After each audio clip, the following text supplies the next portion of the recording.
जो मुस्कुरा रहा है उसे दर्द ने पाला होगा, जो चल रहा है उसके पांव में छाला होगा। बिना संघर्ष के इंसान चमक नहीं सकता, जो जलेगा उसी दिए में उजाला होगा। संघर्ष क्यों बचे संघर्ष से? संघर्ष ही तो जीवन की आत्मा है। जितना कठिन संघर्ष होगा उतनी ही शानदार जीत होगी। एक बार एक किसान भगवान से बहुत ही नाराज हो गया। किसान बहुत मेहनती था।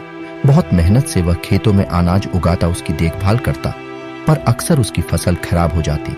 कभी सूखा पड़ जाता, कभी भाटी आ जाती, कभी तेज धूप, कभी आंधी।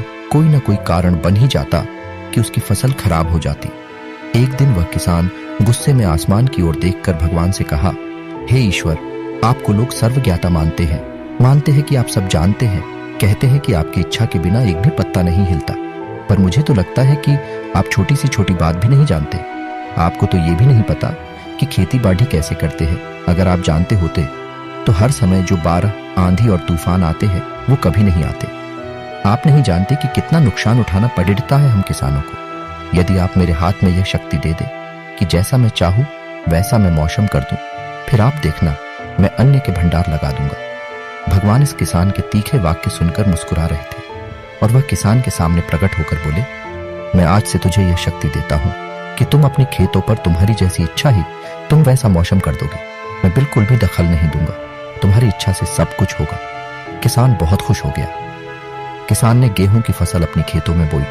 जब उसे लगा कि खेतों को धूप चाहिए तो खेतों को धूप मिले, जब पानी बरसना चाहिए तभी पानी बरसा। आंधी, तूफान, बाढ़ कुछ भी उसने अपने खेतों पर आने नहीं दिया।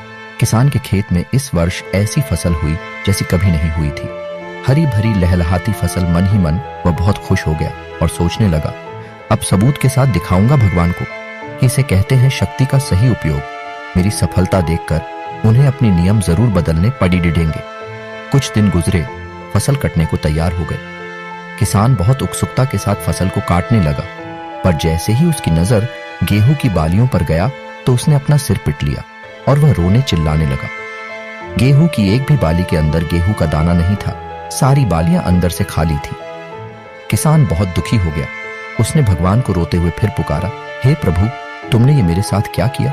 क्या तुमने मुझे कोई सजा दी? भगवान बोले, पुत्र, ये तो होना ही था। तुमने पौधों को संघर्ष करने का मौका ही कहा दिया। ना तो तुमने उन्हें आंधियों से जूझने दिया, न तेज बारिश से सहने दिया और ना ही धूप में तपने दिया।